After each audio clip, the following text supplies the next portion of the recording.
From this point, we want to move on to our last track for today, which is AI for biology, and I invite the moderator to come up to stage and start it.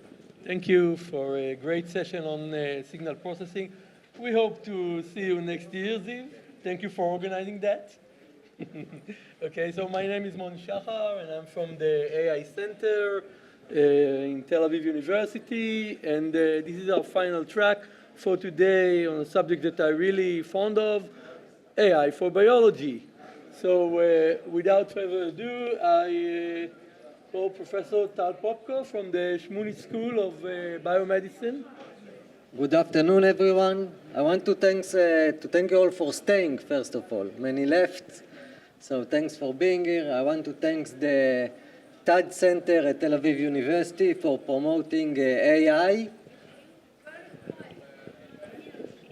Okay, first, thanks for staying. I want to thank the AI Center, TAD AI Center at Tel Aviv University for promoting AI at our campus, research and education, and finally the organizer for making this happen.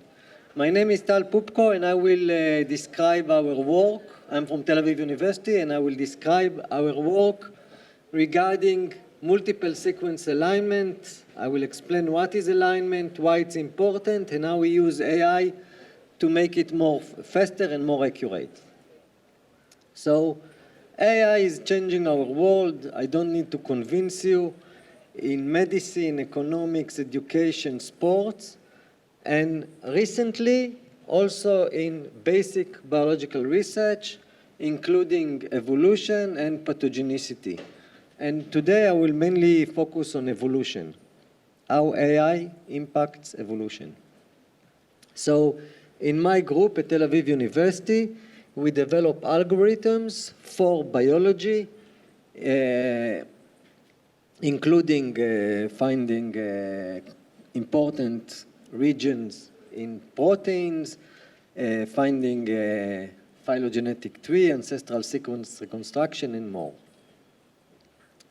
And today, actually, we have a wealth of data. We have whole genome sequences from thousands of species around the globe. Each genome has gigabytes of DNA positions, and it's very difficult to analyze all this data, and we need accurate algorithms. So in this talk, I will focus on one of the most fundamental algorithms in bioinformatics, computational biology, which is the alignment of two sequences. What you see in the figure is a sequence from the human and a sequence from the mouse of the same protein, the DNA that encodes the same protein. And what you see that they are very similar, but differences exist. Because sometimes, through evolution, a character in human has been mutated to another character in the mouse, and also there are small deletions and insertions. Some sequences, for example, here, it's only found in the mouse, but it's lacking in the human. So this is an alignment, when you align the two sequences, one below the other.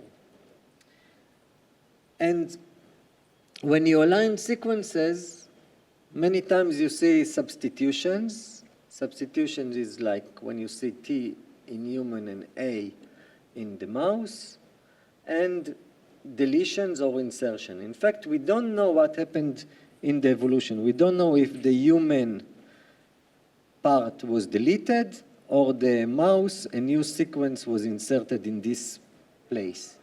So we don't know if it's an insertion or a deletion, so we just call it an indel.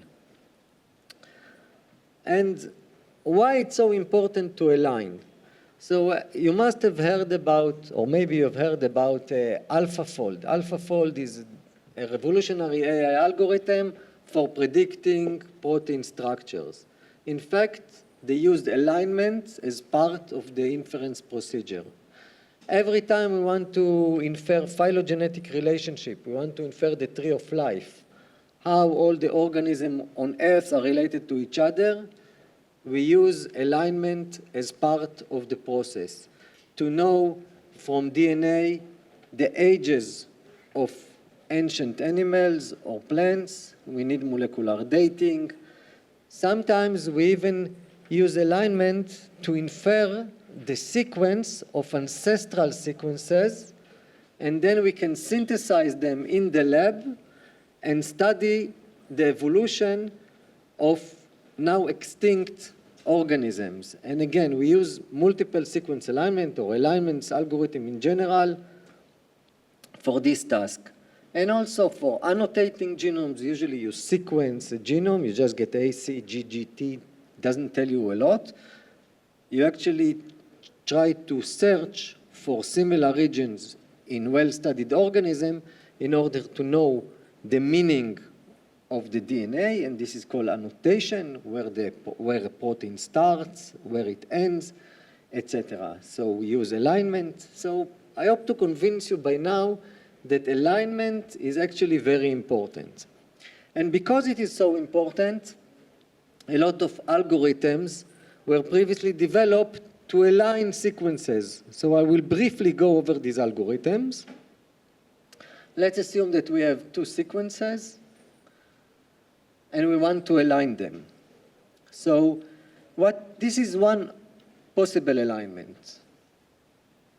And the point is that to know if it's good or not, we count how many indels we have. We have 1, 2, 3, 4 indels. We have 2 substitutions and 10 perfect matches.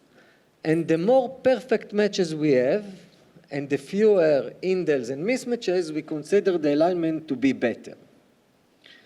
So if we have 2 alignments, and I ask you which one is better, we have to count, and then we get the score of each alternative, and we choose the alignment with the higher score as the alignment that we select among these two. So in theory, we could go over all the possible alignments and find the one with the highest score. But the problem is that there are really zillions of alternative alignments, and you cannot really go over all of them. Fortunately, for 2 sequences, there are dynamic programming algorithms that can do them. But if you go for 3 or 4 or 5 sequences, it doesn't work anymore. It's exponential with the number of sequences. And several heuristics were proposed to do it, but they can do it. They are not always getting the best alignments. So classic alignment algorithm rely on a scoring system, sometimes dynamic programming for pairwise and for multiple sequence alignment heuristics approach, and they all use the same scoring matrices that are averaged over a lot of data sets, and they just use. So they are not really tuned to the data analyzed, they always use some default parameters. In our group, together with Dr. Yonatan Belinkov, a researcher at the Technion University in Israel, we came with an alternative approach to use natural language processing for this very classic problem of aligning sequences. And I would like to introduce you the ID. Actually, the ID is of a student in that is under our joint supervision, Ido Dotan. So Ido took an undergraduate course in bioinformatics. He learned about alignments, and he said, well, maybe I can do it better or very differently. So the problem of alignment, again, the input is 2 or more sequences. There is alignment algorithms, and the output is sequences that are aligned. And Ido thought about transformers and language translation. This is an example of a transformer that translates from French to English. And he said, maybe I can use the same technology also to align sequences. So the idea is to think of the two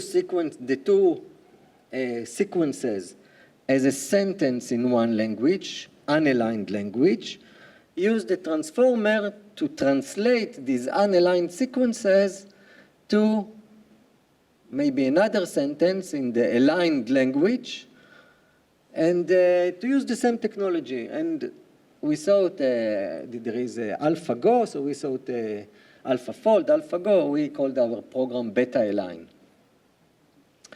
So the problem with a transformer is that you need input sequences. So we have two sequences, but we want to encode them somehow as a single sentence in the unaligned language. So in the unaligned language, we just take the first sequence, then we put the pipe character, and then we put the second sequence. And now we have a sentence in the unaligned sequence language. This language has 4 words only, A, C, G, T, and a pipe. And we can consider all the sequences in the world as unaligned sequences in the world as long sentences in this language of 5 letters. Then we can put it as input to the transformer. What about the output sequences? So in this example, there is A against A. Let's call, if we see A against A, let's call it A. If we call A against C, let's call it B. A in front of G, let's call it C, etc. Since there are 4 letters, and also in the alignment we have the gap character, so 5 characters, all combination it's 25, 5 times 5, but in fact you cannot have gap instead of gap because it's meaningless, so 24 letters, okay, we can do it. So this alignment is encoded by this string. So now actually the alignment is just translating this sentence in one language to this sentence which represents a pairwise alignment. And if we can generate enough training data, then we can use the same technology that learns to translate from French to English to align sequences. So it was very, I was sure it won't work actually because it's a crazy idea, but it's academia, so let's try and maybe it will work. And in fact, it worked. It worked really well. This is the results for nucleotide sequences. Notice that it's not only for pairwise 2 sequences, but we ran it to up to aligning 10 sequences. We ran against the state-of-the-art alignment programs that were developed in the last 40 years or so. And our accuracy was higher for nucleotide sequences across the board, which was very impressive. Soon I will tell you that there are problems. But notice that the y-axis is the error, so the lower you are, the better it is. And we also try to implement it for protein sequences, and we were not the best, but among the best. So we were in the same region as the best alternative heuristic approaches. And of note, again, it took us less than 2 semesters to develop this prototype. So I think it's promising.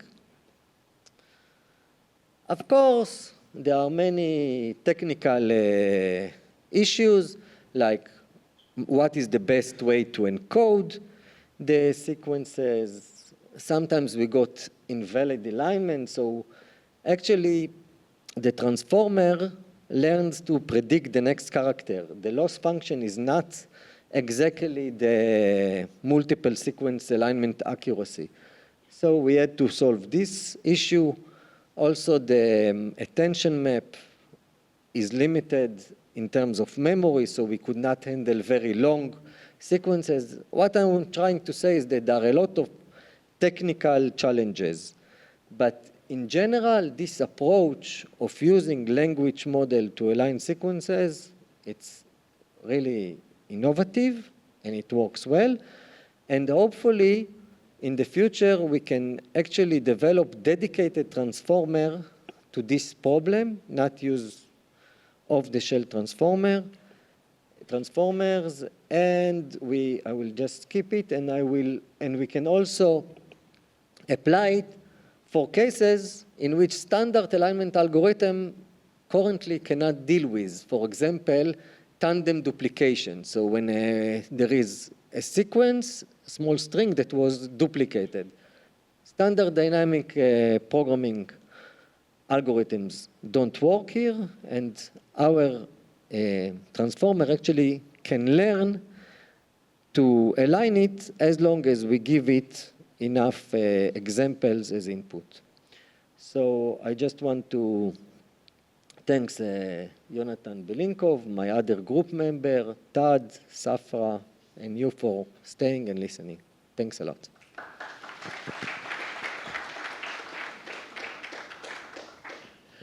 How do you build a dictionary of output tokens when you have like 10 sequences you're trying to align?